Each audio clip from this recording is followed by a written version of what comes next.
Eu sou Mário Persona e essas são as respostas que eu dei aos que me perguntaram sobre a Bíblia. Vou dar um outro exemplo agora. Um cristão, ele pode ir para a guerra? Ele pode ser soldado? Amanhã a China invade o Brasil. Todos os homens são convocados. Mulheres também, né? Agora, mulher também entra no exército. O que o cristão faz? É uma questão de consciência. Nos Estados Unidos, por exemplo, tem irmãos que foram convocados para a guerra e apresentaram objeção de consciência. Então eles são desviados para programas de ajuda à comunidade, trabalhos separados e coisas assim. Em alguns países vai preso. Em alguns países é fuzilado, como desertor. Não é? Então, o cristão ele tem que ter muito... Deus, na verdade, não tem nenhuma passagem da Bíblia que fala que é proibido um cristão ir para a guerra, ou ser soldado, ou ser militar. Mas nós temos o Senhor Jesus, que veio nesse mundo e em momento algum se opôs aos que queriam lhe prejudicar. Então tem até um texto do Mackintosh, ele fala assim, você se sentiria tranquilo em mandar para a eternidade uma pessoa que ainda não foi salva por Cristo? Não é? Que é isso que acontece na guerra, né? Você mete tiro em todo mundo, você não sabe quantos ali não tiveram oportunidade de crer e você acabou de ajudá-los a partir desse mundo. Então, e o próprio Senhor Jesus ensinou, né? Se alguém vier e der um tapa numa face, dá outra face, né? Ele não resistiu também, os que quiseram prendê-lo, e ele falou que aquele que viver da espada, morrerá da espada, morrerá pela espada. Ou seja, ainda que as autoridades precisem de profissionais, por exemplo, de guerra, militares, por exemplo, e Deus não se opõe, não tem nada na Bíblia que fale que se você for um soldado, você não pode servir a Deus, ou não pode ser salvo. Mas existem muitas passagens mostrando que o cristão que não é desse mundo, ele não deve se meter nas questões que são para promover guerra. Porque se tiver uma guerra, o que a gente pode fazer, não é? O país invadiu o Brasil, aconteceria a mesma coisa se a gente se empenhasse em lutar e acabasse perdendo a guerra. E o país então também invadiria o Brasil, porque Deus permitiu. E é assim que o cristão vive. As autoridades civis que Deus coloca sobre nós são nossas autoridades.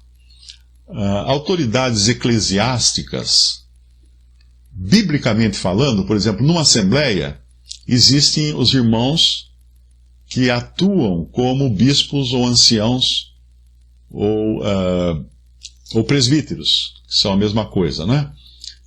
O que a Bíblia ensina? Que nós devemos obedecer. Obedecei os vossos guias, fala lá em Hebreus, porque eles zelam pelo rebanho. Eles darão conta do trabalho que eles fazem. Não que eles darão conta das vossas almas, como algumas traduções estão erradas nesse ponto, né? Diz que eles darão conta, para aí, ponto aí, não tem das almas não. Mas eles têm que dar conta do trabalho que eles fazem. E a Bíblia nos exorta a obedecê-los. Porque eles são guias levantados por Deus para cuidarem daquele rebanho ali. Então, por exemplo, se eu vejo um padre ou um pastor, eu não o reconheço como autoridade sobre mim, porque eu não faço parte daquele rebanho dele. Mas eu não vou dizer para um que faz parte do rebanho dele, para ele se rebelar contra o padre ou contra o pastor. Tem um caso muito interessante de um irmão que estava pregando numa praça, ou distribuindo folhetos numa praça na Bolívia, e veio um outro irmão de uma denominação, perguntou o que ele fazia, o que era aquilo, ele explicou, né, que ele congregava, a maneira como só o nome do Senhor.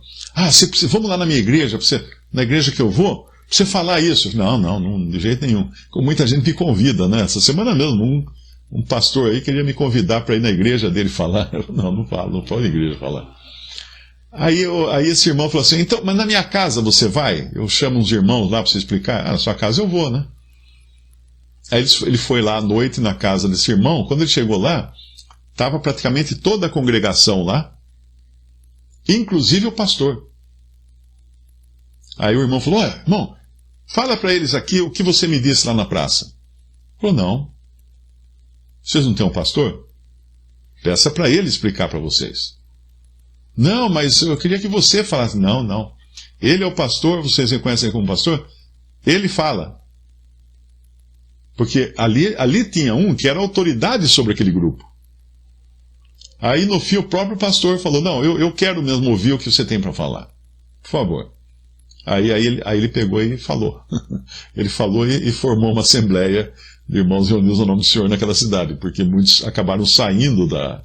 Por isso que é errado, por exemplo, se você vai a uma igreja evangélica e quer invadir o púlpito lá para pregar as suas ideias, está errado isso daí. Eles têm uma autoridade lá dentro. Eles têm um pastor que eles constituíram, eles reconhecem como autoridade. Você não tem nada que dá palpite lá, como alguns... Tem alguns que fazem isso, né? Tem alguns que entram nessas igrejas evangélicas e falam: eu queria dar um testemunho. Aí o pastor gentilmente cede o púlpito. Aí o cara vai lá e rasga o verbo, né? Fala tudo ao contrário para tirar as pessoas dali. Errado. Ele está errando ao fazer isso. Ele está desviando as pessoas. Visite respondi.com.br. Também 3minutos.net. Baixe os e-books ou adquira os livros.